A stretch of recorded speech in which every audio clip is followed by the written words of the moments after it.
Hello my dear students and friends, welcome to MKH. So this is our grand finale series of our chapter Mechanical Properties of Solid Elasticity. ठोसों के यांत्रिक गुण, हमारी physics के second book का first chapter ठोसों के यांत्रिक गुण यानी प्रत्यास्थता। तो इस चैप्टर को हम एक ही वीडियो में कंप्लीट कर देने वाले हैं फ्रेंड्स, जिससे आपको ना केवल 11th क्लास के अंदर बल्कि जो साथी हमारे फर्स्ट ग्रेड और सेकंड ग्रेड के लिए प्रिपरेशन कर रहे हैं उनका 11th क्लास का एक चैप्टर इसी एक वीडियो से डन हो जाने वाला है। सो ये हमारा ग्रैंड फिनाले है। ग्रैंड फिनाले सबसे एक्साइटिंग और इंप्रेसिव होना चाहिए क्योंकि अब तक आपने जितना खेलना था खेल लिया। ये फाइनल रिवीजन है, वीडियो को पूरा जरूर देखिएगा। A grand finale decides the winning team of championship. Championship की विनिंग टीम का पता ग्रैंड फिनाले से ही चलता है। That is why it is very exciting and impressive. So students, without wasting time let's get started. So चलिए सबसे पहले हमारा जो चैप्टर है इलास्टिसिटी, क्योंकि इसके अंदर हम बेसिकली बात करने वाले हैं वस्तुओं की इलास्टिसिटी के बारे में। तो सबसे पहले बताइए कि प्रत्यास्थता क्या होती है। सिंपल सी बात है कि प्रत्यास्थता को हम कैसे डिफाइन करते हैं। देखिए, एक बार में अगर आपने समझ लिया तो सब समझ आ जाएगा। देखिए, सिंपल सी बात है, आपके पास एक वस्तु है, आपके पास एक वस्तु है, कोई भी वस्तु है दुनिया की। उस वस्तु के ऊपर आप एक बल लगाते हो, इस बल को हम कहते हैं विरूपक बल। क्या कहते हैं? विरूपक बल। ठीक है, आपने क्या किया, इस वस्तु पर कोई विरूपक बल लगाया। उस विरूपक बल की वजह से इस वस्तु के आकार या आकृति में परिवर्तन होगा। ठीक है, इस वस्तु की आकार या आकृति में परिवर्तन होगा। सिंपल सी बात है। लेकिन इलास्टिसिटी में क्या चेंज आता है? इलास्टिसिटी में चेंज आता है कि जब आप इस विरूपक बल को हटा लेते हो तो वस्तु वापस अपनी प्रारंभिक अवस्था में आ जाती है। यानी प्रत्यास्थता जो गुण है, प्रत्यास्थता का मतलब क्या होता है कि कोई वस्तु है, उस पर आप एक विरूपक बल लगाते हो। विरूपक बल लगाने से उसके आकार या आकृति में परिवर्तन होता है और जैसे ही हम उस विरूपक बल को हटाते हैं वह वस्तु अपनी प्रारंभिक अवस्था में आ जाती है। तो वस्तु का यह गुण क्या कहलाता है? प्रत्यास्थता कहलाता है। तो सिंपल सी बात हो गई, वस्तुओं का वह गुण जिसके कारण बाह्य बल के प्रभाव में वो विकृत हो जाती है और बाह्य बल हटा देने पर वो वापस प्रारंभिक अवस्था में आ जाती है, वह गुण प्रत्यास्थता का गुण कहलाता है। So students, if you want to note down, note it. वस्तु का वह गुण, वस्तु का वह गुण जिसके कारण वह विरूपक बल लगाने पर, विरूपक बल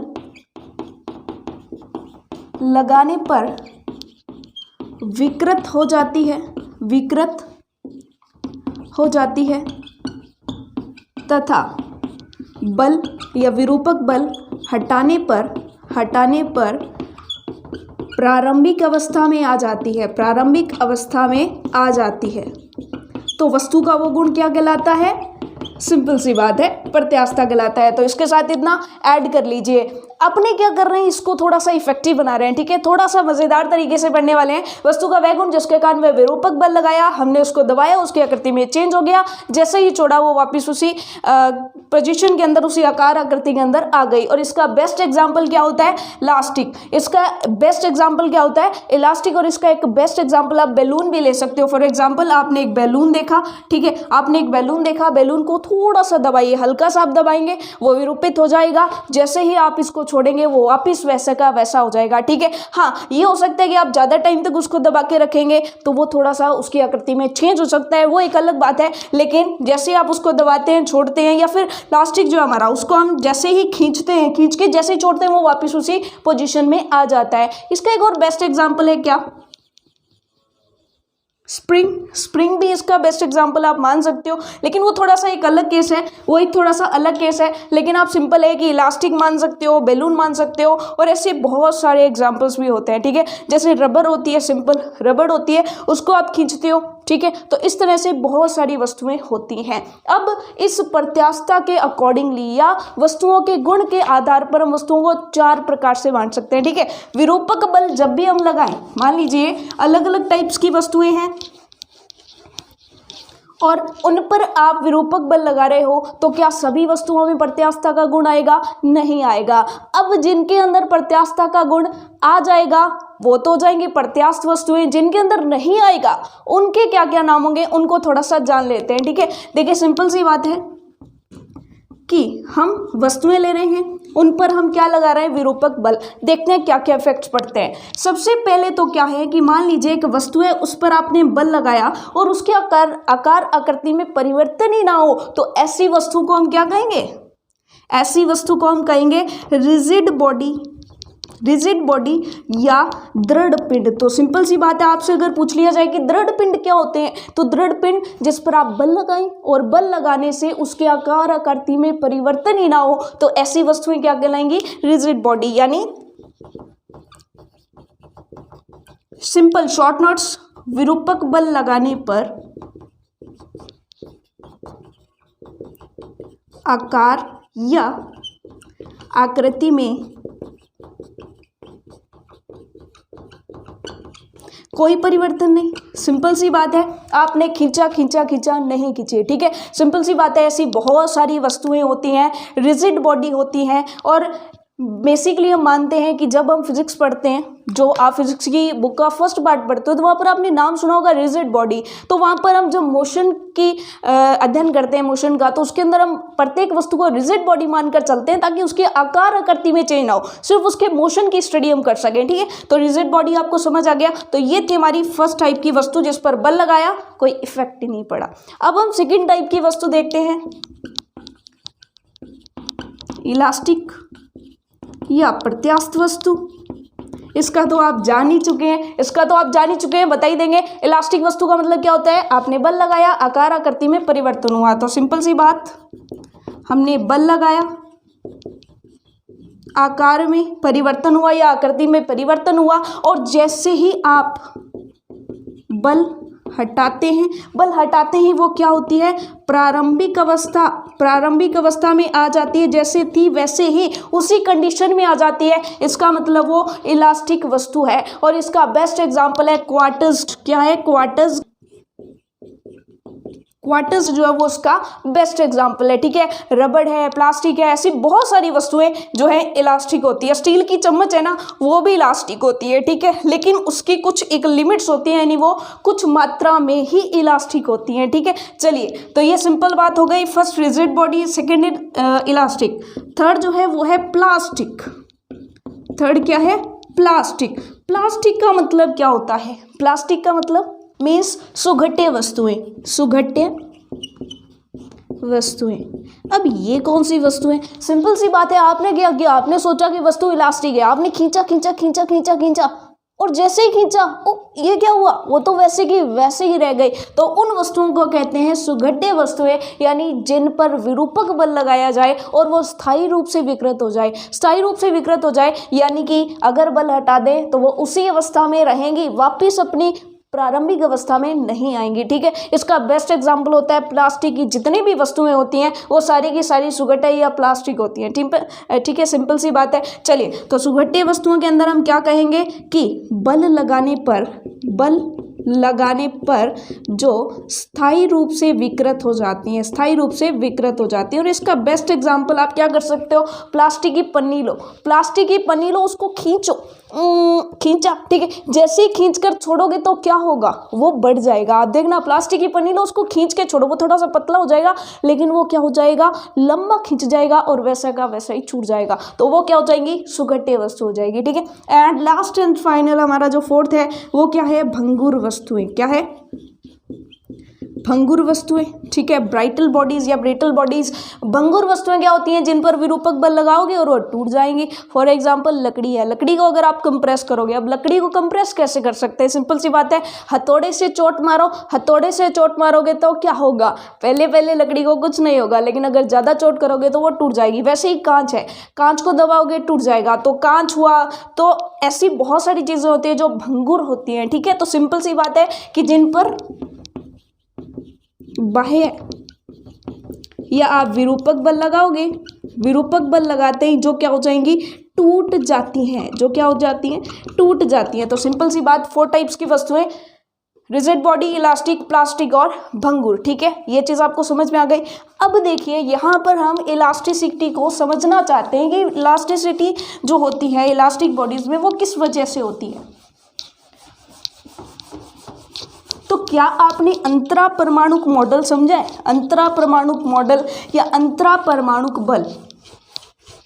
तो अब हम इलास्टिसिटी को समझने वाले हैं कि परमाणुओं के अंदर जो या फिर अणु हैं उनके अंदर ऐसा क्या होता है कि उनमें प्रत्यास्थता का गुण पाया जाता है। जैसे ही बल हटाएं वो वापस उसी अवस्था में आने की कोशिश करते हैं। तो ऐसा अंदर पाया क्या जाता है? तो इसको हम समझेंगे अंतरा परमाणुक बल, अंतरा परमाणुक बल या अंतर आणविक बल के आधार पर। ठीक है,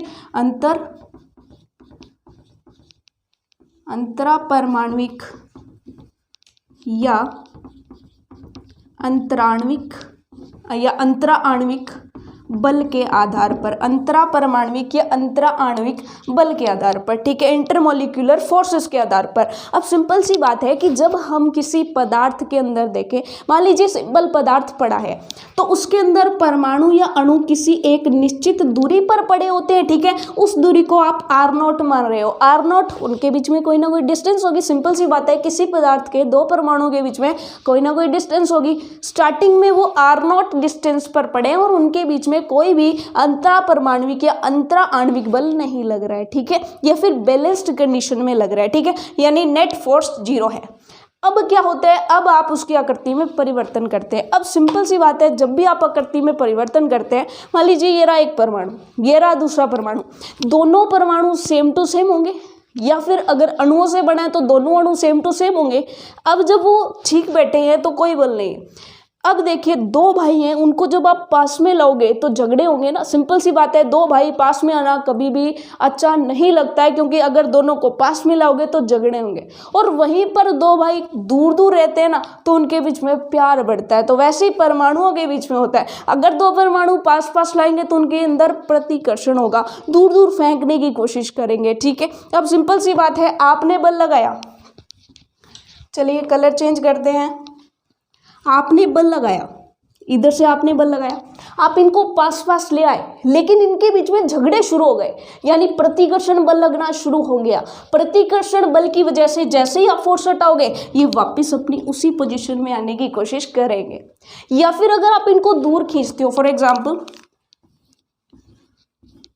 ये R0 डिस्टेंस पर थे, R0 डिस्टेंस पर थे, जैसे ही आप फोर्स लगाते हो, जैसे ही आप फोर्स लगाते हो इनको दूर दूर खींचने का प्रयास करते हो, लेकिन जैसे ही दो भाई दूर हो जाते हैं ना उनके बीच में प्यार बढ़ता है, इनके बीच में भी प्यार बढ़ेगा, ये वापस पास पास आना चाहेंगे, यानी अट्रैक्शन फोर्स लगेगा। उस अट्रैक्शन फोर्स की वजह से अब इनके बीच में क्या है, अट्रैक्शन फोर्स है, अट्रैक्शन फोर्स है।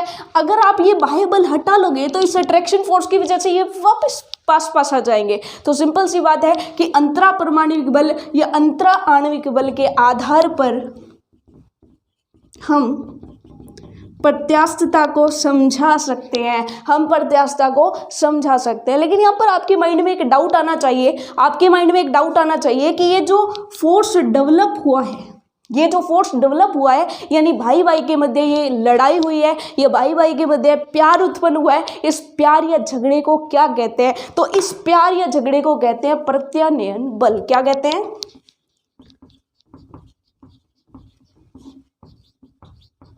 प्रत्यानयन बल। अब इसको भी डिफाइन करेंगे कि प्रत्यानयन बल का मतलब क्या है। तो सिंपल सी बात है, प्रत्यानयन बल को हम डिफाइन कर रहे हैं, आप लिख सकते हो कि जब वस्तु पर विरूपक बल लगाया जाता है। वस्तु पर कौन सा बल लगाया जाता है बच्चा लोग? विरूपक बल। हम दबा रहे हैं, विरूपक बल लगा रहे हैं, तो विरूपक बल लगाने की वजह से उसके समान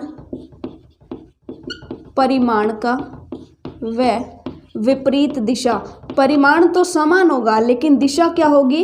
विपरीत। समान परिमाण और विपरीत दिशा में वस्तु के अंदर एक बल उत्पन्न हो जाता है, एक बल उत्पन्न हो जाता है जिसे हम क्या कहते हैं? प्रत्यानयन बल कहते हैं। आपने विरूपक बल लगाया उसके विपरीत दिशा में, लेकिन उसके बराबर परिमाण का लेकिन विपरीत दिशा में बल उत्पन्न हो जाता है जिसे हम प्रत्यानयन बल कहते हैं। उसी प्रत्यानयन बल की वजह से वस्तु प्रारंभिक अवस्था में आ जाती है। तो ये तो हुआ सिंपल समझने वाली बात। अब हम प्रत्यास्थता को अच्छे से समझ चुके हैं। अब यहाँ पर दो टर्म्स आती हैं, कौन कौन सी? एक तो आती है स्ट्रेस, एक तो आती है स्ट्रेस जिसे हम प्रतिबल कहते हैं और दूसरी होती है विकृति। तो चलिए हम यहाँ पर जो है प्रतिबल और विकृति को अच्छे से समझते हैं कि ये दोनों होती क्या हैं और अच्छे से डिफाइन करते हैं। तो देखिए सबसे पहले हम बात करते हैं प्रतिबल। अब सिंपल सी बात है, प्रतिबल कब उत्पन्न होता है, स्ट्रेस कब उत्पन्न होती है, जब वस्तु पर हम विरूपक बल लगाते हैं। ठीक है, वस्तु पर विरूपक बल हम दो ही तरीके से लगा सकते हैं, या तो हम उसको संपीड़ित करते हैं या तो उसको खींचते हैं। ठीक है, या तो तीसरा और चौथा एक और टाइप हो सकता है, कौन कौन सा, कि या तो उसे हम उसकी जो आकृति है उसमें परिवर्तन कर दे स्पर्श रेखीय बल लगाकर। ठीक है, चलिए वो देखते हैं कि कितने कितने टाइप्स का होता है। तो प्रतिबल का मतलब क्या होता है, प्रत्यानयन बल समझते हैं आप, तो एकांक क्षेत्रफल पर उत्पन्न होने वाले प्रत्यानयन बल को ही प्रतिबल कहते हैं। ठीक है, एकांक क्षेत्रफल पर या अनुप्रस्थ काट के एकांक क्षेत्रफल पर, देखिए अनुप्रस्थ काट के एकांक क्षेत्रफल पर उत्पन्न प्रत्यानयन बल को प्रतिबल कहते हैं। यानी आप विरूपक बल लगाते हो, विरूपक बल का अपोज करने के लिए प्रत्यानयन बल उत्पन्न हो रहा है, और एकांक अनुप्रस्थ काट के क्षेत्रफल पर जितना प्रत्यानयन बल उत्पन्न हो रहा है उसी को हम क्या कहते हैं, प्रतिबल या स्ट्रेस। मान लीजिए आपने कितना फोर्स लगाया, आपने किसी वस्तु पर F फोर्स लगाया, अब उसी F फोर्स के बराबर ही अंदर प्रत्यानयन बल भी F के बराबर ही होगा। तो यहाँ पर हमारी जो स्ट्रेस होगी जिसे हम सिग्मा से डिनोट करते हैं वो क्या हो जाएगा, F/A, क्योंकि एकांक क्षेत्रफल है। ठीक है, तो F/A हो जाएगा। सिंपल सी बात है कि एक क्षेत्रफल पर जब F फोर्स लग रहा है तो एकांक क्षेत्रफल पर F/A लगेगा, ये तो आप जानते हैं। तो F/A हो जाएगा सिग्मा। और ये हमेशा याद रखना है कि स्ट्रेस चाहे आप कहीं पर भी निकाल रहे हो, स्ट्रेस चाहे कहीं पर भी निकाल रहे हो, वो हमेशा F/A ही होगा। ये दिमाग में बिठा लो कि चाहे कोई भी स्ट्रेस हो जाए, स्ट्रेस चाहे कभी भी आती है, स्ट्रेस चाहे कभी भी आती है, कहीं भी आती है, वो एकांक क्षेत्रफल पर ही आएगी। ठीक है, स्ट्रेस के नाम पर नहीं जाना है, स्ट्रेस के नाम पर नहीं जाना है, क्योंकि आगे स्ट्रेस के टाइप्स देखने वाले हैं। तो चलिए नेक्स्ट हमारा है प्रतिबल के प्रकार। जो स्ट्रेस होता है ना वो 3 टाइप्स का होता है। स्ट्रेस किसी वस्तु के अंदर हम विरूपक बल लगाते हैं तो उसके अंदर 3 टाइप से स्ट्रेस उत्पन्न कर सकते हैं। वो कैसे कैसे कौन कौन सी जानते हैं। तो चलिए सबसे पहले जो स्ट्रेस है उसका नाम है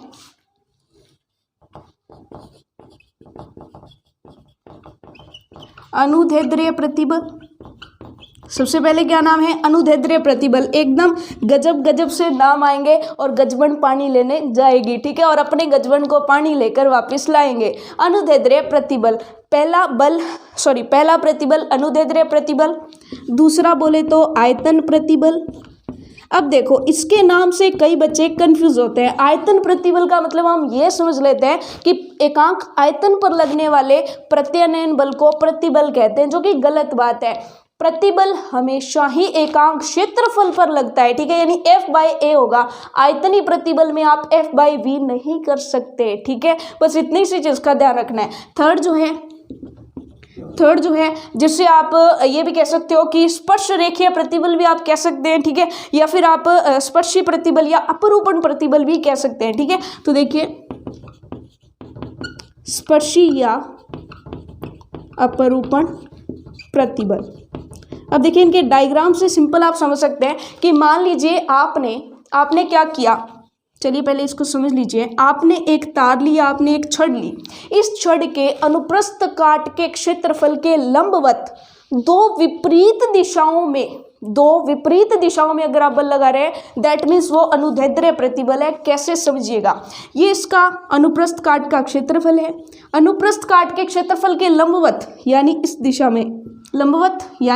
दिशा में, और दोनों साइड विपरीत लगा रहे हैं, या तो दोनों साइड ही बाहर। अब देखो इसमें तो इधर यानी राइट साइड में और इधर लेफ्ट साइड में विपरीत हो गया, तो दोनों तरफ विपरीत दिशाओं में, या फिर इस तरीके से अंदर की साइड। तो अंदर की साइड देखो ये इस साइड लग रहा है और ये इस साइड लग रहा है, तो दोनों साइड या तो अब देखिए सिंपल सी बात है, या तो आप खींच सकते हो या तो आप कंप्रेस कर सकते हो, ठीक है। या तो आप खींच रहे हो तो भी दोनों साइड अलग अलग डायरेक्शंस में खींच रहे हो, संपीड़ित कर रहे हो तो भी दोनों हाथ देखो एक साइड में नहीं जा रहे, दोनों हाथ विपरीत दिशाओं में जा रहे हैं। इसका मतलब सिंपल सी बात हो गई। डिफाइन कैसे करोगे कि अनुप्रस्थ काट के क्षेत्रफल के लंबवत और दोनों तरफ विपरीत दिशा में जब बल लगाया जाता है, विरूपक बल, ठीक है, विरूपक बल, तो उसके अंदर जो प्रत्यानयन बल उत्पन्न होता है या उसके अंदर जो प्रतिबल उत्पन्न होता है वो अनुदैर्ध्य प्रतिबल होता है।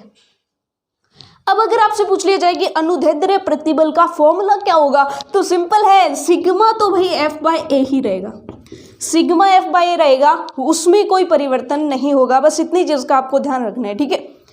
अनुदैर्ध्य प्रतिबल के अंदर कोई डिफरेंस नहीं होगा। अब बात करते हैं आयतन प्रतिबल के अंदर। आयतन प्रतिबल का मतलब है कि आपके पास कोई वस्तु है और उस वस्तु के हर एक पार्ट पर आप विरूपक बल लगा रहे हो, हर एक पार्ट पर आप फोर्स लगा रहे हो। इसका बेस्ट एग्जांपल क्या है?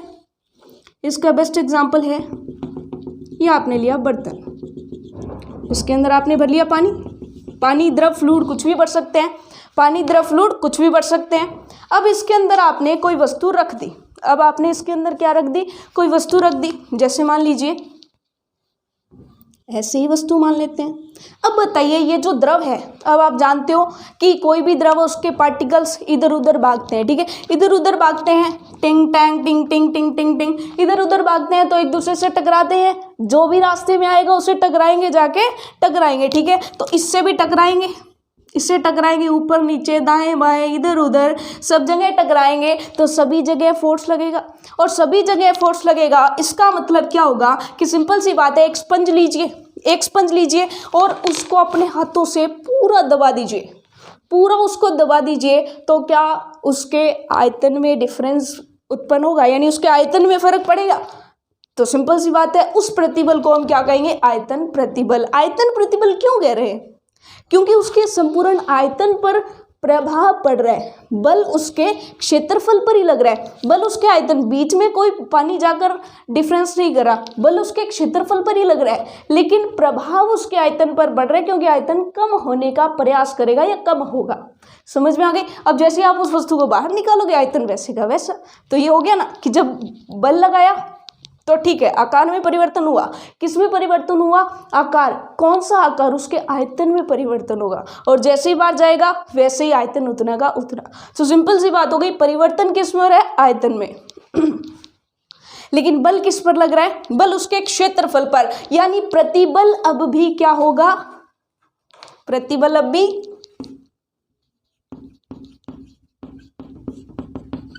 F/A होगा। लेकिन इसमें बदलेगा क्या? तो इसके अंदर डेल्टा वी यानी वॉल्यूम चेंज होगा। इसके अंदर क्या चेंज हो रहा था? इसके अंदर। अब सिंपल सी बात है, यहाँ पर एक चीज समझने की कोशिश कीजिएगा कि जब आप किसी रोड को, किसी छड़ को कंप्रेस कर रहे हो, ये खींच रहे हो, तो उसमें क्या क्या परिवर्तित होते हैं।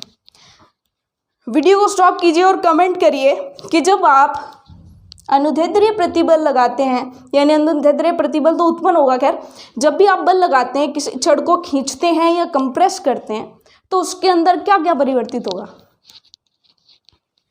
बिल्कुल सोचिए और बताइए, उसके अंदर क्या क्या परिवर्तित होगा। अब सिंपल सी बात है, अगर आप इसको खींच रहे हैं तो एक तो उसकी लंबाई बढ़ेगी, यानी डेल्टा एल यानी लंबाई में परिवर्तन होगा। इसके साथ साथ जैसे आप खींच रहे हैं तो वो छड़ पतली भी तो होगी, छड़ पतली भी होगी, और अगर आप उसको दबा रहे हैं तो छड़ मोटी होती जाएगी, यानी इसकी त्रिज्या में डेल्टा आर में भी परिवर्तन होता है। तो अनुदैर्ध्य प्रतिबल में डेल्टा आर और डेल्टा एल यानी लंबाई में परिवर्तन होता है, लेकिन आयतन प्रतिबल की जब हम बात करते हैं तो वॉल्यूम में परिवर्तन होता है, ठीक है। अब हम बात करते हैं थर्ड वन, स्पर्शीय अपरूपण प्रतिबल।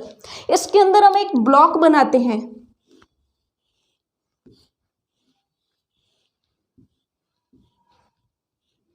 इसके अंदर मान लीजिए हमने एक ब्लॉक बनाया। अब हमने क्या किया कि इस ब्लॉक के अंदर जो ऊपर वाली सतह है उस पर तो आगे बल लगा रहे हैं, ठीक है, ऊपर वाली सतह पर आगे की तरफ बल और नीचे वाली सतह पर पीछे की तरफ बल। फॉर एग्जाम्पल यहाँ पर तो आगे की तरफ बल है और यहाँ पर पीछे की तरफ बल है, तो यहाँ पर क्या होगा, ये थोड़ा सा आगे स्लिप कर जाएगी। फॉर एग्जाम्पल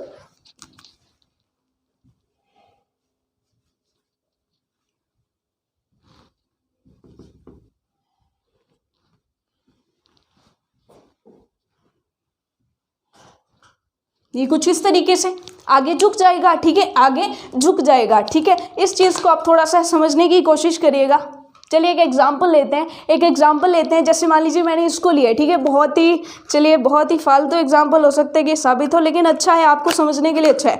देखिए ये एक ब्लॉक था। ठीक है, अब ये एक ब्लॉक था, इसके अंदर देखिए मैंने क्या किया कि ऊपर से आगे की तरफ बल लगाया और पीछे से पीछे की तरफ बल लगाया। फॉर एग्जाम्पल आप इसको समझिए, मैंने यहाँ से, इसी को आप समझ सकते हैं, यहाँ से मैंने आगे की तरफ और उधर से मैंने पीछे की तरफ, तो ये विकृत हो गया। ठीक है, इसके आकार में कैसे परिवर्तन हुआ, ये विकृत हो गया। ठीक है, इस तरीके से आप समझ सकते हैं, तो ये विकृत हो गया। समझ आया आपको? चलिए सिंपल है कि ये क्या हो गया, विकृत हो गया। तो इसमें क्या होता है कि दो जो तल होते हैं, दो जो समांतर तल होते हैं, एक तल में तो आगे की तरफ, दूसरे में पीछे की तरफ, यानी दो समांतर तलों पर विपरीत बल लगाया जाता है। उसकी वजह से जो विकृति उत्पन्न होती है उसे स्पर्शीय या अपरूपणीय प्रतिबल कहते हैं। ठीक है, सॉरी, विकृति नहीं, जिसकी वजह से जो प्रत्यानयन बल उत्पन्न होता है एकांक क्षेत्रफल पर, उसे प्रतिबल कहते हैं। समझ आया ये? तो इसके अंदर भी प्रतिबल क्या होगा, F/A, मतलब आंख बंद करके सिंपल प्रतिबल 3 टाइप्स का होता है और इसका फॉर्मूला क्या होता है, F/A। एकदम सिंपल सी बात है। अब यहाँ पर नेक्स्ट हमारा जो समझना है हमने, वो है विकृति, कि विकृति कैसे उत्पन्न होती है। अलग अलग टाइप से इसमें विकृति कैसे उत्पन्न होगी, कितनी होगी और किस टाइप की होगी, इसमें क्या विकृति उत्पन्न होगी और इसमें क्या विकृति उत्पन्न होगी, तीनों टाइप्स विकृति के आगे समझते हैं। अब देखिए, विकृति का मतलब होता है कि उसके आकार में कितना परिवर्तन आया है। जैसे मान लीजिए कि किसी वस्तु की लंबाई में परिवर्तन किया है आपने, मान लीजिए खींचा है या मान लीजिए कंप्रेस किया है, मान लीजिए एक छड़ है, उसको आपने खींचा, उसकी लंबाई में परिवर्तन हुआ, तो एकांक लंबाई में जितना परिवर्तन हुआ उससे हम विकृति कहते हैं। या फिर उसके आयतन में परिवर्तन हुआ है तो हम कह देंगे एकांक आयतन में जितना परिवर्तन हुआ, एकांक आयतन में जितना परिवर्तन हुआ आयतन के अंदर, उससे हम आयतनी विकृति कहेंगे, यानी विकृति हो गई। और अगर उसकी त्रिज्या में परिवर्तन हुआ है तो एकांक त्रिज्या में कितना परिवर्तन हुआ, उससे हम विकृति कहेंगे, सेम। और अगर मान लीजिए कि उसके अंदर अपरूपण विकृति आई है, यानी उसके आप ये कह सकते हैं कि अगर उसके पृष्ठ विस्थापित हुए हैं तो उसके पृष्ठ एकांक लंबाई के सापेक्ष कितने विस्थापित हुए हैं, उसी को हम विकृति कहेंगे। तो सिंपल सी बात है, विकृति को हम डिफाइन कैसे करेंगे, देखिएगा। विकृति को हम डिफाइन कर सकते हैं कि आकृतीय आकार में भिन्नात्मक परिवर्तन को, आकृतीय आकार में हुए भिन्नात्मक परिवर्तन, आकृतीय आकार में जो भिन्नात्मक परिवर्तन होते हैं उसे हम क्या कहते हैं, विकृति कहते हैं। अब हमारी विकृति कई टाइप्स की होती है, चलिए सबके नाम जान लेते हैं। सबसे पहली जो विकृति हमारी वो है अनुदैर्ध्य विकृति। सबसे पहली विकृति अनुदैर्ध्य विकृति। सेकंड वन जो है हमारी वो है पार्श्वीय विकृति। थर्ड वन जो है वो है आयतनिक या आयतनी विकृति। और फोर्थ वन जो हमने देखा था कि जो विस्थापन होता है, जो अपरूपण होता है, जिसे आप स्पर्शी प्रतिबल कहते हैं, यानी स्पर्शी प्रतिबल के कारण, तो जो फोर्थ टाइप है हमारा वो क्या हो जाएगा, अपरूपण विकृति। चलिए इन चारों विकृतियों के टाइप्स को अलग अलग समझते हैं फटाफट से। चलिए, अनुदैर्ध्य विकृति का मतलब क्या है कि मान लीजिए ये छड़ थी जिसकी लंबाई L थी। अब उसकी लंबाई में डेल्टा L परिवर्तन आ गया। मान लीजिए अब ये छड़ इस टाइप से इतनी लंबी हो गई, यानी डेल्टा L परिवर्तन आ गया। तो आपने देखा कि L लंबाई के अंदर डेल्टा L परिवर्तन हुआ, तो एकांक लंबाई के अंदर कितना परिवर्तन होगा, तो एकांक लंबाई के अंदर डेल्टा L/L और यही हमारी क्या हो जाएगी, विकृति। यही हमारी क्या हो जाएगी, विकृति। तो सिंपल सी बात हो गई। सबसे पहले हमने क्या देखा, अनुदैर्ध्य विकृति, और अनुदैर्ध्य विकृति का फॉर्मूला क्या हो जाएगा, देखिए अनुदैर्ध्य विकृति क्या हो जाएगी, डेल्टा एल बाय एल, यानी एकांक लंबाई में जितना लंबाई में परिवर्तन हुआ उसे हम अनुदैर्ध्य विकृति कहते हैं। सिंपल समझ आया। उसके बाद नेक्स्ट जो टाइप है हमारा वो है पार्श्वीय विकृति। इसी के अंदर देखिए, जैसे ही आप लंबाई को बढ़ा रहे हो, जैसे ही आप लंबाई को बढ़ा रहे हो, त्रिज्या कम होगी ना, त्रिज्या क्या हो जाएगी, कम हो जाएगी। तो त्रिज्या के अंदर जो परिवर्तन आ रहा है उसे हम पार्श्वीय विकृति कहेंगे। तो सिंपल सी बात हो गई।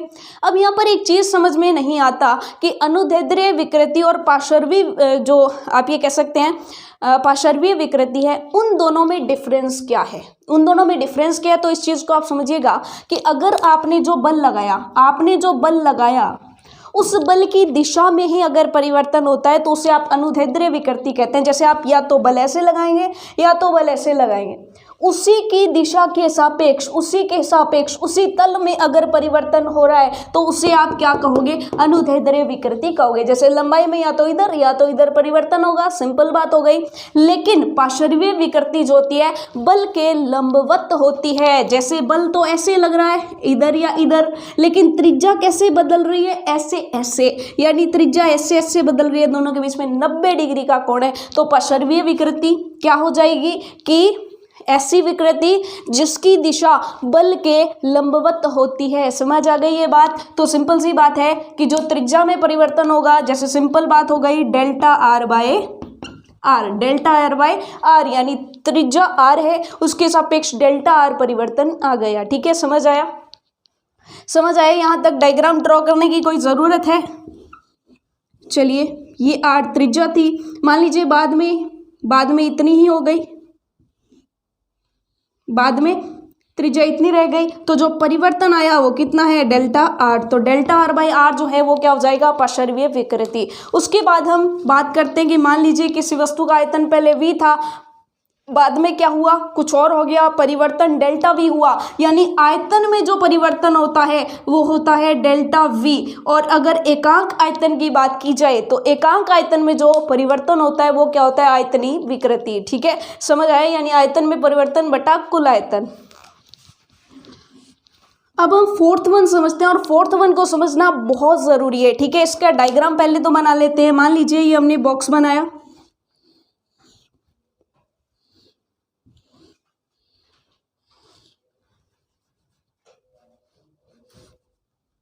ये चलिए थोड़ा सा चेंज करते हैं।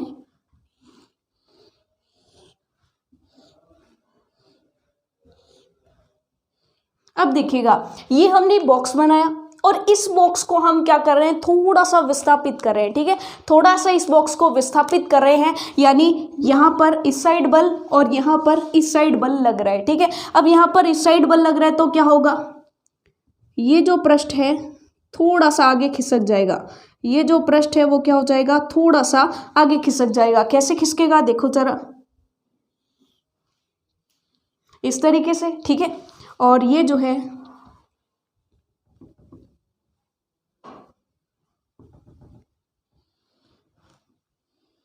अब देखिए, इसकी आकृति पहले क्या थी, ब्लैक से बनाई है मैंने, उसके बाद ये रेड की तरफ चला गया। तो देखिए ये विस्थापन कितना हुआ इसके अंदर, तो इसके अंदर ये जो विस्थापन हुआ है डेल्टा एक्स विस्थापन हुआ है। ठीक है, और इस पृष्ठ की लंबाई कितनी है, इस पृष्ठ की देखिए, पृष्ठ ये विस्थापित हो रहे हैं, ये पृष्ठ विस्थापित हो रहे हैं। ठीक है, ये पृष्ठ और ये पृष्ठ विस्थापित हो रहे हैं, आगे पीछे ये जा रहे हैं, तो इसकी लंबाई कितनी है, मान लीजिए एल लंबाई है। तो यहाँ पर हम देखेंगे कि लंबाई के अनुदिश कितना विस्थापन हुआ है, वही अपरूपण विकृति हो जाएगी, यानी अपरूपण विकृति क्या हो जाएगी, delta x by L. Simple, समझ आया कि परिवर्तन कितना हो रहा है, और यहाँ पर क्या परिवर्तन हो रहा है, यहाँ पर थोड़ा सा विस्थापन हो रहा है, यानी विकृति किस में आ रही है, विकृति इन दोनों पृष्ठों में आ रही है, इसकी आकृति में आ रही है। तो ये चीज समझ में आ गई कि विकृति 4 टाइप्स की होती है, अनुदैर्ध्य, पार्श्वीय, आयतनी और अपरूपण। बेसिकली हम इन दोनों को एक ही मानते हैं, तो ये दोनों एक टाइप की, दूसरी ये और तीसरी ये, बेसिकली ये होती है, लेकिन वैसे 4 टाइप्स की हैं। ठीक है, तो चारों टाइप्स आपको समझ में आ गए। चलिए नेक्स्ट हम बात करते हैं हुक्स लॉ की। नेक्स्ट हम बात किसकी करते हैं? हुक्स लॉ की। हुक्स लॉ क्या कहता है कि जब भी आप एक विरूपक बल लगाते हो तो उसकी वजह से दो चीज़ें उत्पन्न होती हैं, एक तो स्ट्रेस और दूसरी स्ट्रेन। हाँ, इसको मैंने समझाया कि विकृति क्या होती है। विकृति को क्या कहते हैं? स्ट्रेन कहते हैं। ठीक है, स्ट्रेन का मतलब कि वस्तु तंग हो जाती है। ठीक है, और वो कितनी तंग हुई उसकी माप स्ट्रेन होती है। ठीक है, और उससे बाहर निकलने के लिए उसके अंदर एक विपरीत बल उत्पन्न होता है, और एकांक, आप कह सकते हो कि एकांक क्षेत्रफल में जितना प्रत्यानयन बल उत्पन्न होता है उसे हम क्या कहते हैं? प्रतिबल या स्ट्रेस कहते हैं। तो जब आपने एक विरूपक बल लगाया उसकी वजह से जो स्ट्रेस उत्पन्न हुई और उसी की वजह से जो स्ट्रेन उत्पन्न हुई, स्ट्रेस और स्ट्रेन में कोई रिलेशन होता है क्या? और उसी रिलेशन को हुक्स लॉ के द्वारा समझाया गया। अब सिंपल सी बात है, किसी वस्तु के ऊपर आप जितना बल लगाओगे उतना ही उसमें विकृति उत्पन्न होगी, और जितना बल लगाओगे उतना ही उसके अंदर प्रत्यानयन बल होगा। तो इसका मतलब प्रत्यानयन बल और विकृति वो भी तो एक दूसरे के समानुपाती होंगे, यही बताया हुक्स लॉ ने। तो चलिए नेक्स्ट पढ़ते हैं हुक्स लॉ। तो देखिए, हुक ने एक ऐसी बात बताई जो हम जानते तो पहले से ही थे, लेकिन पता हमें उसके आने के बाद चला। ठीक है, यानी जानते हम पहले से थे लेकिन हमने ध्यान नहीं दिया। ठीक है, चलिए, तो सिंपल सी बात है, हुक्स लॉ बाकी सब क्या बताते हैं कि हुक्स लॉ क्या कहता है कि प्रत्यास्थ सीमा के भीतर जो विकृति उत्पन्न होती है वो प्रतिबल के समानुपाती होती है, और हमसे गलती होने के चांसेस बढ़ जाते हैं। यहाँ पर एक चीज जरूर ध्यान दीजिएगा कि आपको विकृति को प्रतिबल के समानुपाती नहीं बोलना, बल्कि प्रतिबल को विकृति के समानुपाती बोलना है। ठीक है, तो चलिए फिर हुक्स लॉ ने क्या बताया, पहले तो इसको देख लीजिए। हुक ने बताया कि प्रत्यास्थ सीमा के भीतर, अब ये प्रत्यास्थ सीमा क्या होती है इसको भी अच्छे से समझेंगे। ठीक है, फिलहाल सुन लीजिए। प्रत्यास्थ सीमा का मतलब होता है जिसके अंदर वो वस्तु अपनी प्रारंभिक अवस्था में लौट आती है। अगर मान लीजिए उस सीमा से ज़्यादा आपने खींच दिया तो वो वस्तु प्रारंभिक अवस्था में नहीं आ पाती है, क्योंकि किसी वस्तु को खींचने की कोई ना कोई लिमिट भी तो होनी चाहिए आपकी। ऐसा नहीं है कि आप इसको बिल्कुल खींच के तोड़ ही दो। ठीक है, तो एक सीमा होती है जिसे हम प्रत्यास्थ सीमा कहते हैं, उसके अंदर ही वस्तु इलास्टिक होती है। ठीक है, तो देखिए, प्रत्यास्थ सीमा के भीतर, प्रत्यास्थ सीमा के भीतर प्रतिबल जो होता है, प्रत्यास्थ सीमा के भीतर जो प्रतिबल होता है वो विकृति के समानुपाती होता है। ऐसा किसने बताया? ऐसा हमारे हुक भाई साहब ने बताया, जिसे हम हुक्स लॉ कहते हैं। सिंपल सी बात, हुक्स लॉ क्या कहता है? प्रत्यास्थ सीमा के भीतर प्रतिबल समानुपाती होता है विकृति के, और समानुपाती के चिन्ह को अगर हम हटाते हैं तो यहाँ पर एक नियतांक आता है। उस नियतांक को हम क्या कहते हैं बताइए? उस नियतांक को हम जिस नाम से जानते हैं वो है ई, वो है ई। बिल्कुल सही, ई को हम क्या कहते हैं? किस चीज़ की नाम चल रही है, किस चीज़ की बात चल रही है? प्रत्यास्थता, तो वो हो जाएगी प्रत्यास्थता गुणांक। ई क्या है? प्रत्यास्थता गुणांक, ई इंटू विकृति, ई इंटू विकृति। तो ये चीज़ आपको समझ में आ गई। अब देखिए, यहाँ पर ई की वैल्यू अगर हम निकालें तो वो क्या हो जाएगी? प्रतिबल इधर है, विकृति भी इधर ले आते हैं, तो प्रतिबल बाय विकृति। तो अगर हमसे पूछा जाए कि प्रत्यास्थता गुणांक क्या होता है, तो प्रत्यास्थता गुणांक ई होता है, जिसे हम कहते हैं प्रतिबल बटे विकृति। इसलिए हमने प्रतिबल को समानुपाती लिया विकृति के, क्योंकि अगर मैं कह दूं विकृति समानुपाती है प्रतिबल के, तो हमारे माइंड में यही चलता है कि हम विकृति इधर रखें, प्रतिबल इधर रखें। प्रतिबल इधर आया, प्रतिबल यहाँ आया और प्रतिबल नीचे आ जाएगा, तो विकृति बटा प्रतिबल गलत हो जाएगा। इसलिए आपको प्रतिबल समानुपाती विकृति ही रखना है, यही इसका बेस्ट लॉजिक है। ठीक है, अब यहाँ पर माइंड में बहुत कंफ्यूजन आता है। अब यहाँ पर माइंड कंफ्यूज हो गया पूरी तरीके से कि भाई प्रतिबल हमारे 3 टाइप्स के, विकृति हमारी 4 टाइप्स की, तो अब प्रतिबल कौन सा और विकृति कौन सी?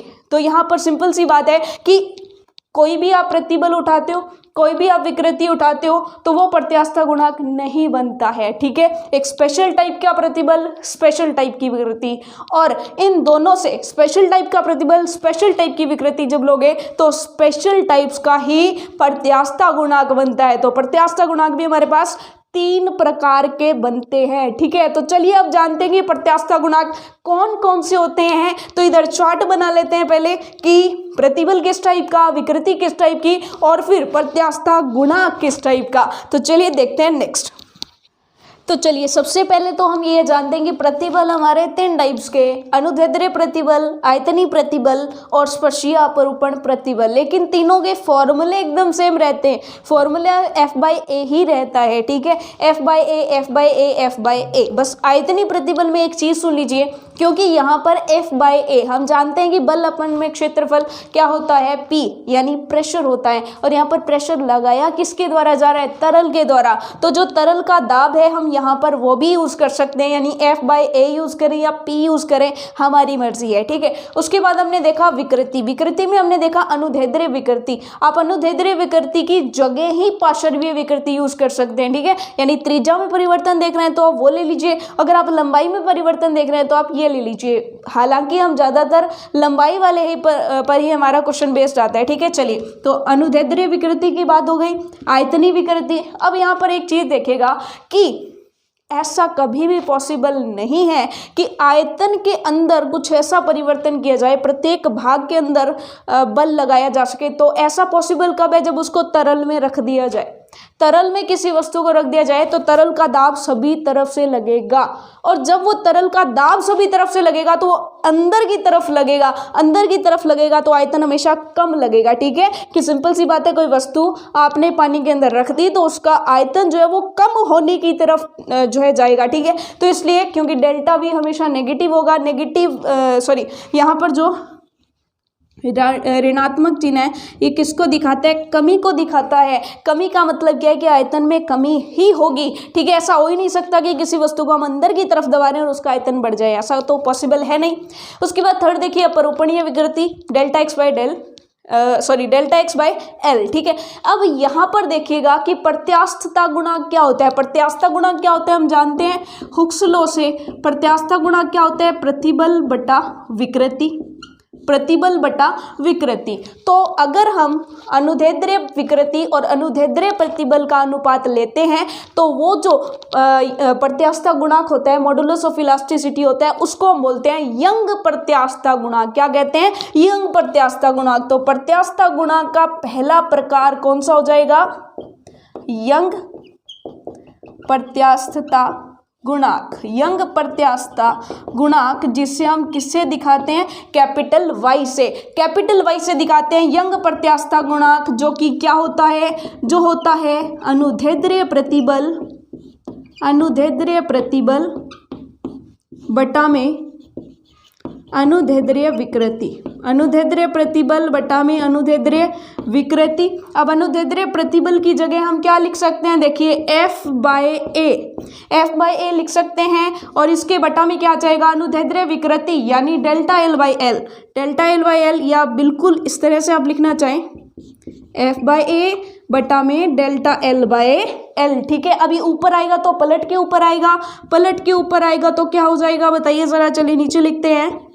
F/A तो होगा, L ऊपर आ जाएगा और डेल्टा L नीचे होगा, तो ये हो गया हमारा Y यानी Young's modulus of elasticity, Young प्रत्यास्थता गुणांक। तो समझ गए आप यंग प्रत्यास्थता गुणांक क्या होगा, F/A डेल्टा L/L, ठीक है। ये चीज आप समझ गए, यंग प्रत्यास्थता गुणांक ये हो जाएगा हमारा। तो ये हमारा प्रत्यास्थता गुणांक का पहला टाइप हुआ, यंग प्रत्यास्थता गुणांक, ठीक है। अब इस चीज को ढंग से समझिएगा कि अगर हमें डिफाइन करना हो कि यंग प्रत्यास्थता गुणांक क्या होता है, तो यहाँ पर हम मान लें कि मान लीजिए कि अगर हम मान लें a बराबर 1 मान लें, a बराबर 1 मान लें, डेल्टा L बराबर L मान लें, तो जो f होगा वही y के बराबर हो जाएगा। जैसे मान लीजिए a बराबर 1 यहाँ पुट करके देखते हैं, डेल्टा L/L यहाँ पर पुट करके देखते हैं, तो देखिए y क्या हो जाएगा, f इंटू L की जगह L बटा में a की जगह 1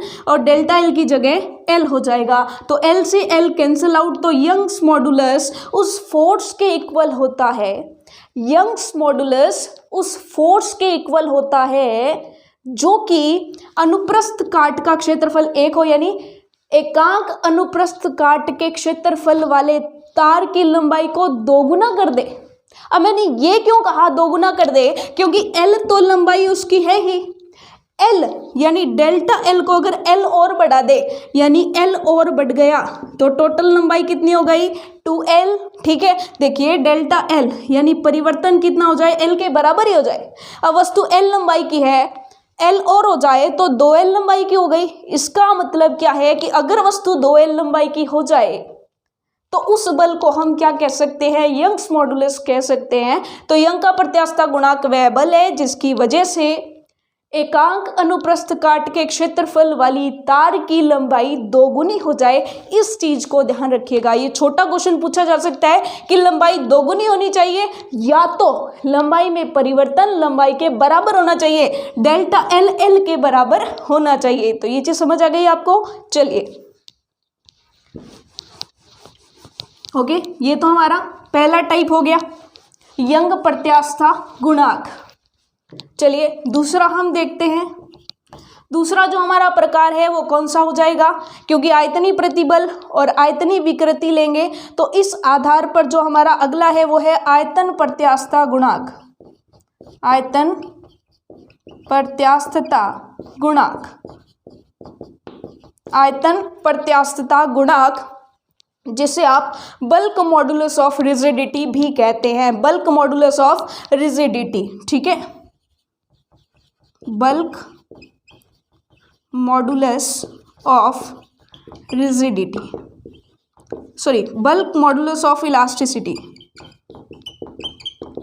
बल्क मॉडुलस ऑफ इलास्टिसिटी। ठीक है, तो bulk modulus of elasticity B क्या हो जाएगा, इसका मतलब सिंपल है कि आप आयतनी प्रतिबल बटा आयतनी विकृति, आयतनी प्रतिबल बटा में आयतनी विकृति, सिंपल बात हो गई। आयतनी प्रतिबल का मतलब चाहे तो आप F/A यूज करिए, चाहे तो तरल दाब P यूज करिए, तो आप P भी यूज कर सकते हैं। P के बटा में क्या जाएगा, माइनस ऑफ डेल्टा V/V यानी माइनस ऑफ PV/डेल्टा V। या तो ये हो जाएगा या तो आप P की जगह F/A भी यूज कर सकते हो। ठीक है, P की जगह F/A भी आप यूज कर सकते हो, लेकिन ज़्यादातर ये यूज करते हैं क्योंकि तरल है और तरल दाब हमें क्वेश्चंस में दिया होता है। ठीक है, तो ये बल्क मॉडुलस ऑफ इलास्टिसिटी। अब थर्ड वन की बात करते हैं। थर्ड वन की अगर हम बात करें, देखिए यहाँ पर सिंपल छोटा सा फॉर्मूला भी शो कर देते हैं। F/A था और यहाँ पर डेल्टा L/L था। ठीक है, डेल्टा L/L था और यहाँ पर जो है वो क्या था, बल्क मॉडुलस ऑफ रिजिडिटी में क्या था, PV/डेल्टा V और वो भी माइनस में। ठीक है, अब हम थर्ड वन की बात करते हैं। अब देखिएगा सिंपल सी बात है फ्रेंड्स कि यहाँ पर आपको नेक्स्ट क्या लेना है, अपरूपण प्रतिबल बटा में अपरूपण विकृति। तो वो कौन सा मॉडुलस आएगा ये आपको यहाँ पर बताना है कि थर्ड वन जो होगा हमारा कौन सा होगा। जल्दी से बताइए कि थर्ड वन जो होगा हमारा वो कौन सा होगा। तो थर्ड वन हमारा है अपरूपण प्रत्यास्थता गुणांक। अपरूपण प्रत्यास्थता गुणांक, तो ये है अपरूपण प्रत्यास्थता गुणांक और अपरूपण प्रत्यास्थता गुणांक को ही मॉडुलस ऑफ रिजिडिटी कहते हैं। मॉडुलस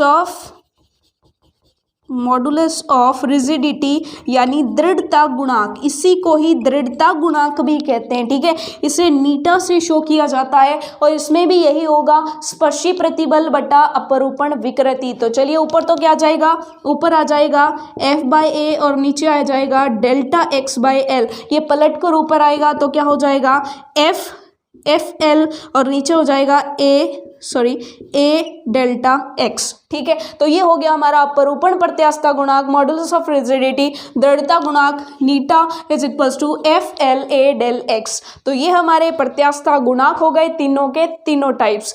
अब चलिए फ्रेंड्स, अब यहाँ पर हम समझने वाले हैं कि ये जो तीनों हैं, ये तीनों यंग प्रत्यास्थता गुणांक, आयतन प्रत्यास्थता गुणांक और अपरूपण प्रत्यास्थता गुणांक, इन तीनों के बीच में एक रिलेशन पाया जाता है और वो रिलेशन पूछा भी जाता है कि इन तीनों के बीच में क्या रिलेशन होता है। चलिए थोड़ा सा समझ लेते हैं कि इन तीनों के बीच में क्या रिलेशन होता है।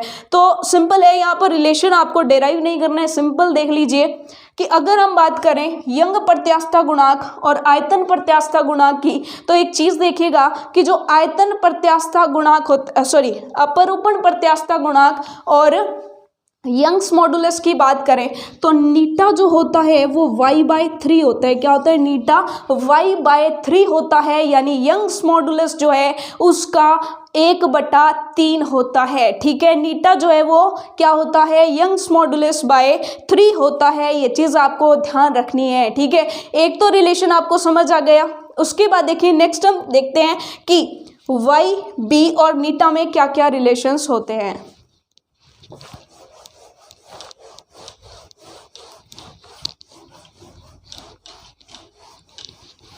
देखिएगा बहुत ही सिंपल है, लेकिन इससे पहले एक चीज़ जो है हमें समझनी बहुत ज़रूरी है, दैट इज़ पॉइजन रेशो। कि पॉइजन रेशो क्या होता है, इस चीज़ को थोड़ा सा समझ लीजिए कि हमने अनुदैर्ध्य विकृति पढ़ी।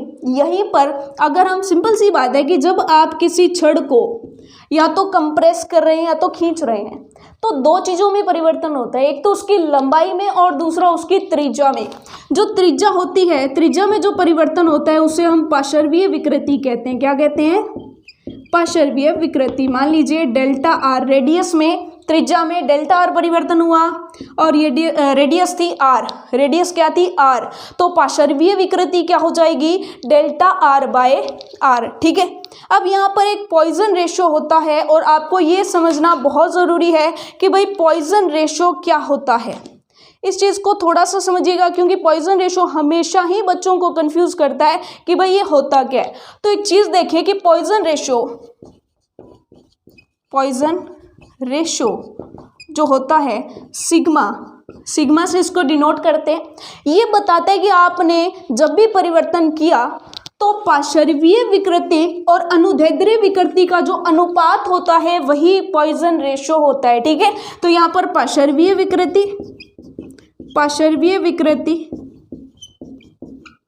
और अनुदैर्ध्य विकृति, यानी सिंपल आप समझे, बल की दिशा में परिवर्तन और बल की दिशा के लंबवत परिवर्तन, दोनों का जो अनुपात है वही पॉइजन रेशो है। ठीक है, और ये क्या हो जाएगा? डेल्टा आर बाय आर और बटा में डेल्टा एल बाय एल। ये होता है हमारा पॉइजन रेशो, जिसे हम सिग्मा से डिनोट करते हैं। ठीक है, पॉइजन रेशो को सिग्मा से डिनोट करेंगे, यंग्स मॉडुलस को वाई से डिनोट करेंगे, उसके बाद बल्क मॉडुलस को बीटा या बी से डिनोट करते हैं, कैपिटल बी से डिनोट करते हैं, और उसके बाद नीटा जो है वो मॉडुलस ऑफ रिजिडिटी को दिखाता है। तो चलिए इन तीनों के बीच में जो रिलेशन है, इन तीनों के बीच में रिलेशन, उसमें पॉइजन रेशो यूज होता है, इसलिए मैंने पॉइजन रेशो भी आपको बता दिया। अब इन तीनों के बीच में रिलेशन हम देखते हैं। तो फ्रेंड्स, इसका आप स्क्रीनशॉट लेना चाहते हैं, इसको सेव करना चाहते हैं तो सेव कर लीजिए। चलिए अब चलते हैं आगे।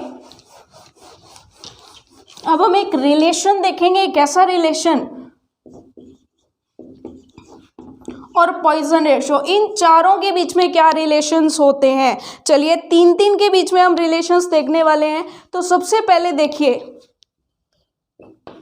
यंग्स मॉडुलस को हम y से शो करते हैं। यंग्स मॉडुलस जो होता है वो होता है 2 नीटा 1 प्लस सिग्मा, 2 नीटा 1 प्लस सिग्मा। एक ऐसा ही रिलेशन और होता है, क्या होता है वो भी देख लीजिए, 3 of bulk modulus 1 minus 2 sigma. तो ये दोनों रिलेशंस आपने देख लिए, यंग्स मॉडुलस और मॉडुलस ऑफ रिजिडिटी, और ये है पॉइजन रेशियो। ठीक है, इन तीनों के बीच में एक रिलेशन हुआ, ये हमारी इक्वेशन नंबर 1। इक्वेशन नंबर 2 क्या है? ये है Young's modulus, bulk modulus and Poisson ratio, ये हमारी इक्वेशन नंबर 2। और अब हम थर्ड वन की बात करते हैं, जिसमें हम इन तीनों के बीच में रिलेशन फाइंड करेंगे, और वो तीनों के बीच में जो रिलेशन होता है वो क्या होता है? 9/y is equals to 3 eta is equals to 1/बीटा। ठीक है, 1/b भी आप कह सकते हो। बेसिकली हम जो यूज़ करते हैं वो कैपिटल बी यूज़ करते हैं। ठीक है, तो इन तीनों के बीच में ये रिलेशन होता है। तो ये तीनों रिलेशंस सिर्फ और सिर्फ आपको ध्यान रखने हैं। ठीक है, ये तीनों रिलेशंस ध्यान रखने हैं, इनके डेरिवेशंस हमारे सिलेबस में नहीं है। ठीक है, तो ये देख लिया आपने सेकंड वन देख लिया और थर्ड वन आपने देख लिया। तो ये तीनों रिलेशंस, इन तीनों रिलेशंस को अच्छे से ध्यान रखिएगा, क्योंकि 2 रेशोज देकर थर्ड हमें पूछा जा सकता है। तो ये हमने पूरी बेसिक जानकारी इसके बारे में प्राप्त कर ली है।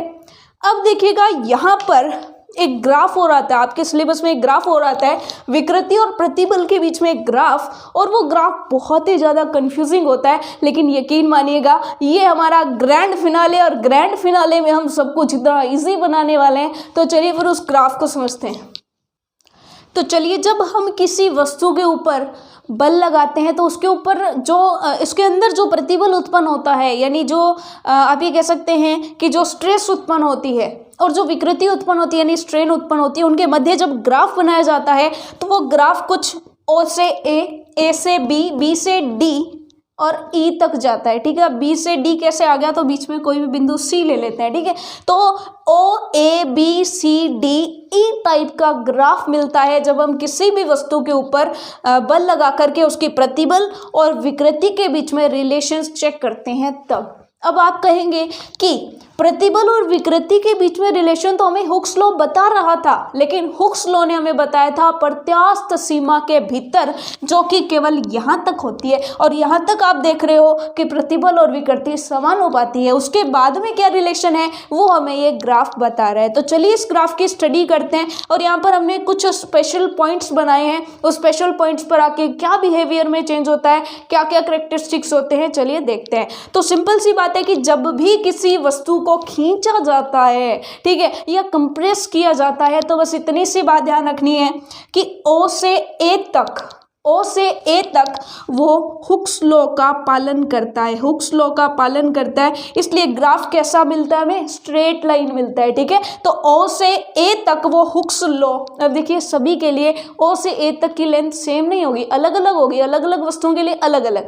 लेकिन हम ये एक ग्राफ चेक कर रहे हैं, ठीक है, जिसमें O से A तक हुक्स लॉ फॉलो होता है। ठीक है, इसलिए जो ए बिंदु है उसे आनुपातिक सीमा कहा जाता है। आनुपातिक सीमा का मतलब क्या हो गया, आनुपातिक सीमा का मतलब हो गया कि हुक्स लॉ के अकॉर्डिंग जो मॉड्यूलस आते हैं, मॉड्यूलस ऑफ इलास्टिसिटी, वो क्या होता है, प्रतिबल और विकृति का अनुपात होता है। ठीक है, तो ये अनुपातिक सीमा है, यहाँ तक ये अनुपात सही फिट बैठता है, लेकिन इसके बाद जो अनुपात है वो गड़बड़ा जाता है, यानी उसके बाद हुक्स लॉ की पालना नहीं होती है। ठीक है, तो O से A तक हुक्स लॉ फॉलो होता है।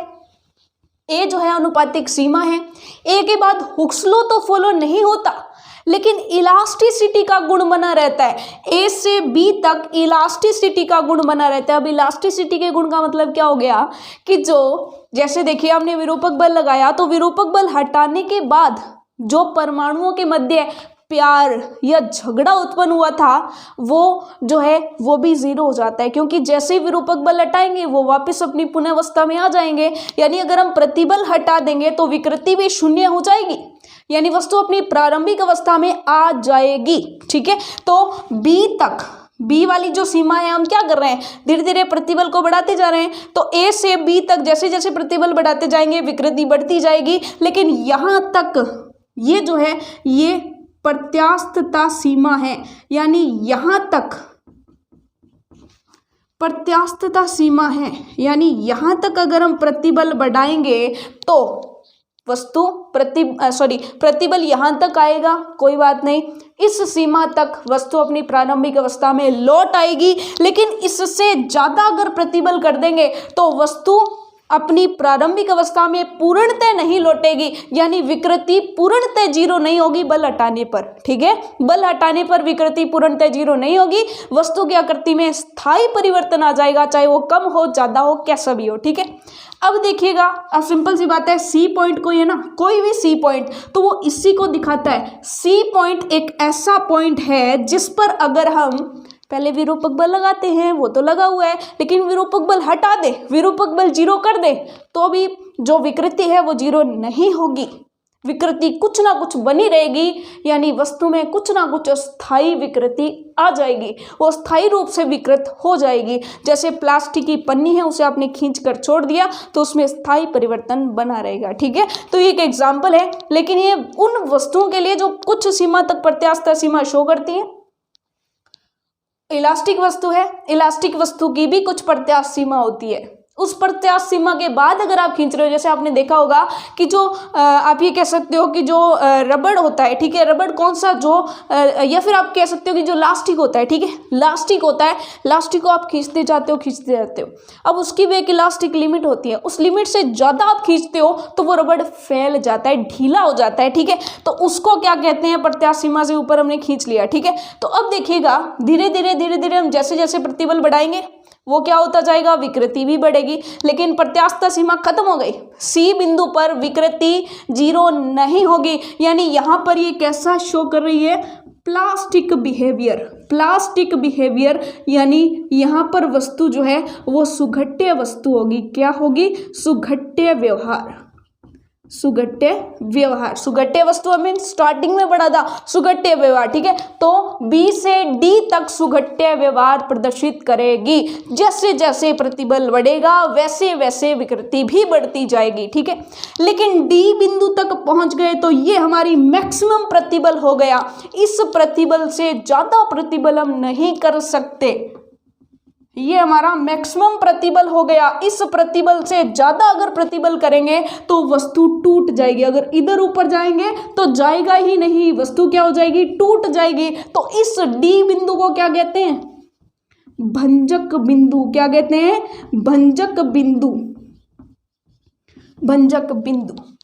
और इस भंजक बिंदु पर पहुंचने के बाद अगर आप धीरे धीरे वेट कम भी करते जाओगे ना, यानी अगर आप प्रतिबल कम भी करोगे, अब देखो डी के बाद हम क्या कर रहे हैं, नीचे इस बिंदु पर देखिए हमने प्रतिबल कम कर दिया, प्रतिबल कम भी करेंगे ना तो भी विकृति बढ़ती जाएगी, यानी वस्तु को फैलने की आदत पड़ जाएगी। उसके बाद चाहे आप जो हाथों से बल लगाना कम कर दोगे ना, तब भी वो वस्तु फैलती ही जाएगी, ठीक है। तो डी से ई तक वस्तु फैलती ही जाएगी, ठीक है। और ई पर जाकर के क्या हो जाएगा, ई पर जाकर के जो वस्तु है वो टूट जाएगी। यानी उसके बाद तो अगर आप प्रतिबल घटाओगे तो भी विकृति बढ़ेगी, प्रतिबल घटाओगे उसके बाद तब भी वस्तु टूटेगी ही टूटेगी, ठीक है। तो आपने देख लिया कि डी जो है वो क्या होता है, भंजक सीमा होती है, या सॉरी माफ कीजिएगा, ये तो सामर्थ्य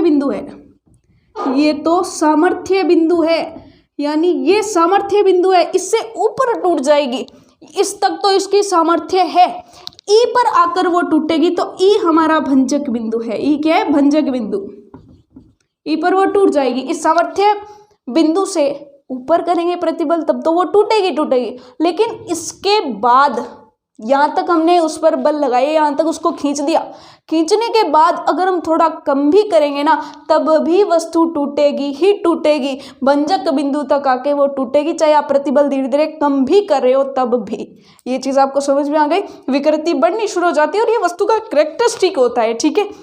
ये चीज आपको समझ में आनी चाहिए। अब यहाँ पर देखिए सामर्थ्य बिंदु ये था, अब डी से ई जैसे ही आप वस्तु को इतना खींचकर छोड़ते हो धीरे धीरे प्रतिबल कम होता जाएगा।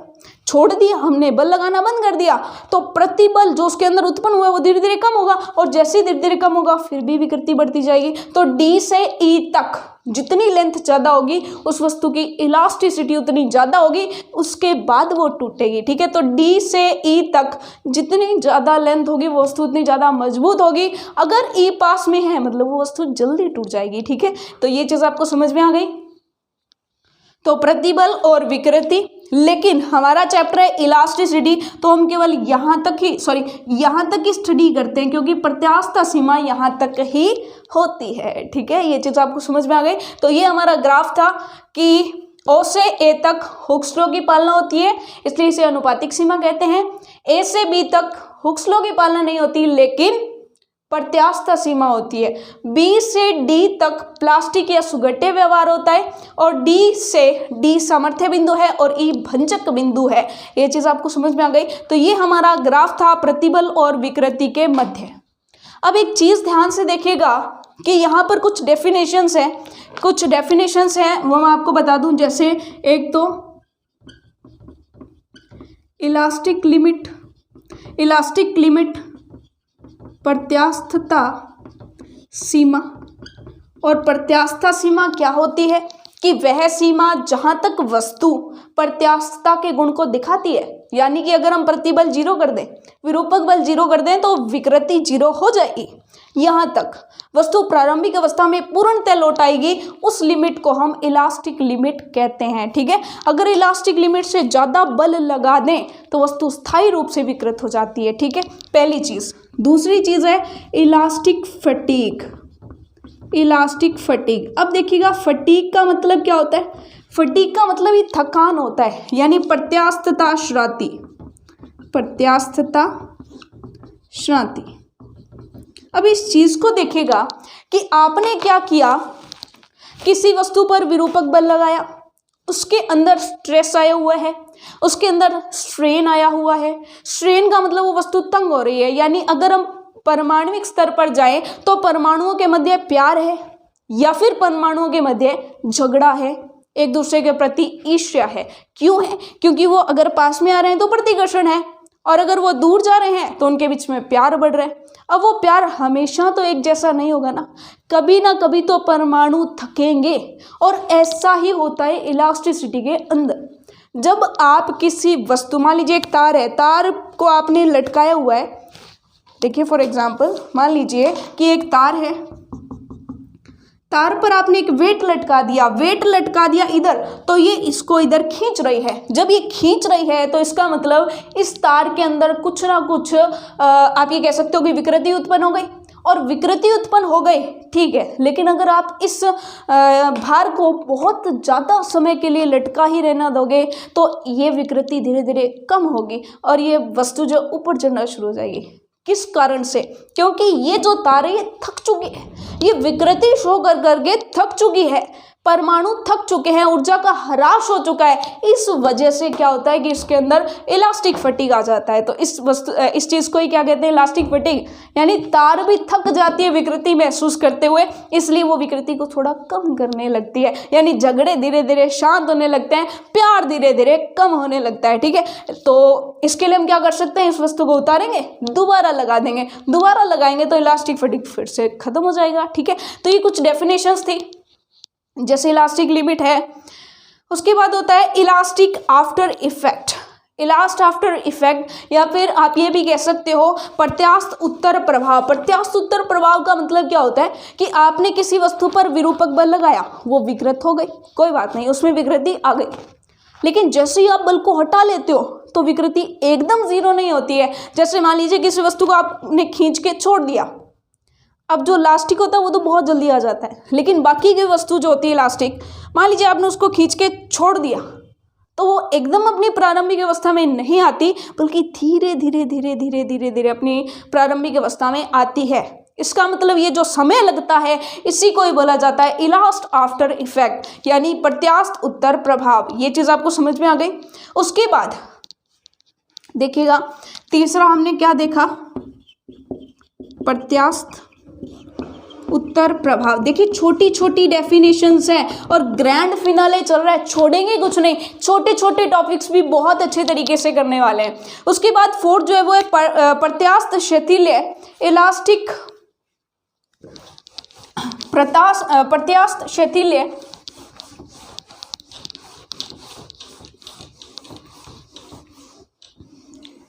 इस चीज को देखिएगा कि इलास्टिक हिस्टेरेसिस ये क्या कहता है कि जब भी आप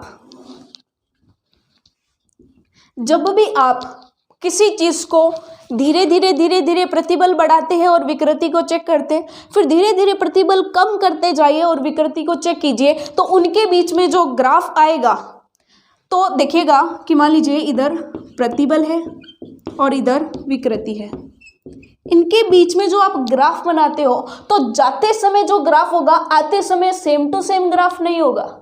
यानी जैसे जैसे आपने बल बढ़ाया विकृति बढ़ी, प्रतिबल बढ़ा, जाते जाते जैसे बढ़ा कम होते होते वैसे कम नहीं होगा, किसी और पाथ से कम होगा। कैसे? देखिएगा कि जैसे आपने शुरुआत की तो धीरे धीरे प्रतिबल बढ़ेगा, विकृति बढ़ेगी, लेकिन जैसे ही आप प्रतिबल कम करते जाओगे, विरूपक बल हटाते जाओगे तो वो वापस इस पाथ पर ना आकर नीचे वाले इस पाथ पर आता है, इसी को बोलते हैं प्रत्यास्थ शैथिल्य, यानी जाने का वक्र और आने का वक्र, इन दोनों में डिफरेंस उत्पन्न हो जाता है। बस इतना ही आपने जानना है, ठीक है। जाते वक्त जो रास्ता था वो OAB रहा, आते वक्त रास्ता BC और रहेगा। यही है प्रत्यास्थ शैथिल्य।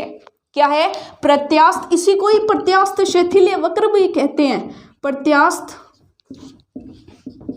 शैथिल्य वक्र, ठीक है। तो ये 4 डेफिनेशंस मैंने आपको बता दी प्रत्यास्थ शैथिल्य वक्र, ठीक है। यहाँ तक आपको कोई डाउट नहीं है। तो अब देखिएगा, अब एक बहुत ही छोटा सा टॉपिक, उसके बाद हमारा जो ग्रैंड फिनाले है वो कंप्लीट होने वाला है। तो चलिए डियर फ्रेंड्स कि इस ग्रैंड फिनाले का लास्ट टॉपिक, और एनर्जी बिल्कुल भरपूर बनी हुई है, जैसी एनर्जी स्टार्टिंग में थी वैसी ही एनर्जी अब है। तो चलिए फिर खींचे हुए तार की स्थितिज ऊर्जा, लास्ट ही टॉपिक है कि जब किसी तार को खींचा जाता है तो उसके खींचने में जो कार्य होता है वही उस तार की स्थितिज ऊर्जा के रूप में उसमें संचित हो जाता है, ये तो हम जानते ही हैं, ठीक है। तो चलिए फिर यहाँ पर देखिए कि मान लीजिए तार बिल्कुल सीधा स्ट्रेट लटका हुआ है, तो इस पर मान लीजिए कि स्टार्टिंग में फोर्स, या मान लीजिए ऐसे तार रखा हुआ है, ठीक है। ग्रेविटेशनल फोर्स को यहाँ पर हम एक बार कंसीडर नहीं कर रहे हैं, क्योंकि जो फोर्स हम लटकाएंगे उसके अंदर ग्रेविटेशन ऑलरेडी आ जाएगा, ठीक है। और क्योंकि इनिशियल और फाइनल कंडीशन में ग्रेविटेशन सेम रहेगा, ठीक है। तो अब इस चीज़ को मानिएगा कि मान लीजिए सिंपल तार है, ठीक है, सिंपल तार है, लटका हुआ ना भी माने तो भी चलेगा, ठीक है। अब सिंपल तार है तो इसके आप कह सकते हैं कि इस पर फोर्स कितना लग रहा है, स्टार्टिंग में फोर्स 0 है, ठीक है। मान लीजिए कि ये तार रखा हुआ है, ये तार रखा हुआ है कहीं, ठीक है, तब तो ग्रेविटेशन नहीं लगेगा, सिंपल सी बात है। तो खींचने में ग्रेविटेशन नहीं लगेगा, तो F इस पर 0 है स्टार्टिंग में, हमने ये मान लिया, ठीक है जी। सेकंड कंडीशन में मान लीजिए कि हमने इसको खींचने में F बल लगाया है, ठीक है, F बल लगाया। तो अब हम यहाँ पर माध्य बल निकालेंगे कि माध्य बल कितना लगा। तो माध्य बल कैसे निकाला जाता है बताइए? 2 बल लग रहे हैं, उनको 2 से डिवाइड कर दें, ठीक है। जैसे मान लीजिए पहले F1 था, बाद में F2 बटा में 2, तो F1 पहले F1 0 था, तो यहाँ पर 0 प्लस F/2, तो F/2 यहाँ पर बल लग रहा है। और इस बल की वजह से कार्य कितना करना पड़ेगा? मान लीजिए F2 लगाने पर इसकी लंबाई में डेल्टा L परिवर्तन हो गया, डेल्टा L परिवर्तन हो गया। तो हम क्या करेंगे? किया गया कार्य कितना हो जाएगा बताइए ज़रा? किया गया कार्य हो जाएगा F/2 into delta L, F/2 into delta L। ये चीज़ आपको समझ में आ गई? F/2 इंटू डेल्टा L, बता दीजिए फटाफट से। यहाँ तक कोई डाउट तो नहीं है? यहाँ तक कोई डाउट तो नहीं है? अब यहाँ पर देखिए, इसको A इंटू L से हम मल्टीप्लाई कर रहे हैं और A इंटू L से हम डिवाइड कर रहे हैं। अब A है इसके अनुप्रस्थ काट का क्षेत्रफल, इस तार के अनुप्रस्थ काट का क्षेत्रफल, और L है इसकी लंबाई, ठीक है। अब ध्यान से देखिएगा कि जब क्षेत्रफल और लंबाई को गुणा करते हैं तो वो वॉल्यूम बन जाता है, ठीक है, सिंपल है। उसके बाद देखिए डेल्टा L/L जो है वो क्या होता है? अब देखिए A इंटू L तो क्या हो गया? आयतन। क्या हो गया? आयतन। डेल्टा L/L अनुदैर्ध्य विकृति, हम जानते हैं अनुदैर्ध्य विकृति, बहुत ही इंपॉर्टेंट रिलेशन निकलने वाला है इससे। और F/A क्या होता है? F/A अनुदैर्ध्य प्रतिबल, अनुदैर्ध्य प्रतिबल। और इसके आगे देखिए 1/2, और ये किसके बराबर हो जाएगा? किया गया कार्य स्थितिज ऊर्जा के बराबर, यानी U के इक्वल। तो U is equals to half into अनुदैर्ध्य प्रतिबल इंटू अनुदैर्ध्य विकृति इंटू आयतन। अब इसी रिलेशन को हम थोड़ा सा और डेवलप करना चाहते हैं। क्या डेवलप करना चाहते हैं? देखिए अनुदैर्ध्य विकृति से, चलिए उधर हम रब कर देते हैं और इधर एक रिलेशन और बनाते हैं। क्या बनाते हैं? ध्यान से देखिएगा कि अगर हम यहाँ पर इस चीज़ को, इस पूरे को अनुदैर्ध्य विकृति से गुणा कर दें और अनुदैर्ध्य विकृति से भाग दे दें तो कोई फर्क नहीं पड़ेगा। मान लीजिए हमने क्या किया, इसे अनुदैर्ध्य विकृति से गुणा कर दिया और अनुदैर्ध्य विकृति से भाग दे दिया, ठीक है। अब इस चीज को ध्यान से देखिएगा कि ऊपर तो अनुदैर्ध्य प्रतिबल और नीचे अनुदैर्ध्य विकृति क्या बनेगा, यंग्स मॉडुलस ऑफ इलास्टिसिटी। क्या बनेगा, यंग्स मॉडुलस ऑफ इलास्टिसिटी। तो देखिए यू क्या बन जाएगा, दिखाई दे रहे हैं ना आपका, u is equals to half into अनुदैर्ध्य प्रतिबल बटा में अनुदैर्ध्य विकृति यंग्स मॉडुलस। ठीक है, अब देखिए अनुदैर्ध्य विकृति इंटू अनुदैर्ध्य विकृति, और अनुदैर्ध्य विकृति को हम जो है इस साइन से शो करते हैं। ठीक है, आप अनुदैर्ध्य विकृति को सिंपल एप्सिलॉन से शो कर सकते हो, शो कर दिया, और इंटू आयतन स्क्वायर आएगा यहाँ पर, और इंटू क्या आ गया, आयतन। अब अगर हम एकांक आयतन की स्थितिज ऊर्जा ज्ञात करते हैं, एकांक आयतन की स्थितिज ऊर्जा दैट इज यू बार, तो क्या हो जाएगा, आयतन से भाग देना है, तो ये क्या हो जाएगा, half Y epsilon square V by V, तो वी से वी कैंसिल, तो ये हो जाएगा एकांक आयतन की स्थितिज ऊर्जा is equals to Young's modulus into अनुदैर्ध्य विकृति स्क्वायर। ठीक है, अनुदैर्ध्य विकृति स्क्वायर। तो ये रिलेशन आपको ध्यान रखना है, जहां पर जरूर नोट कर लीजिएगा, y जो है वो क्या है, y जो है यंग प्रत्यास्थता गुणांक है, और ये जो है ये है अनुदैर्ध्य विकृति। ठीक है, तो चलिए डियर स्टूडेंट्स, हमारा जो पूरा का पूरा चैप्टर था mechanical properties of solid elasticity, ठोसों के यांत्रिक गुण यानी प्रत्यास्थता, पूरा का पूरा चैप्टर कंप्लीट हो चुका है। एक भी टॉपिक हमने, छोटे से छोटा टॉपिक हमने अच्छे से डिस्कस किया है। तो जल्दी से जाइए, चैनल को सब्सक्राइब कर लीजिए, बेल आइकन को भी क्लिक कर लीजिएगा, ताकि अपकमिंग वीडियोस जो हैं उनके नोटिफिकेशंस आप तक पहुंचते रहें। तो चलिए फ्रेंड्स, अगर आपको वीडियो पसंद आई है तो लाइक करिएगा, शेयर भी करिएगा अपने फ्रेंड्स के साथ, क्योंकि ये वीडियो आपको 11th में फर्स्ट ग्रेड, सेकंड ग्रेड के लिए बहुत हेल्प करने वाली है। तो चलिए फ्रेंड्स, आज का ग्रैंड फिनाले यहीं पर कंप्लीट होता है। नेक्स्ट चैप्टर का ग्रैंड फिनाले नेक्स्ट वीडियो में करेंगे। Bye bye.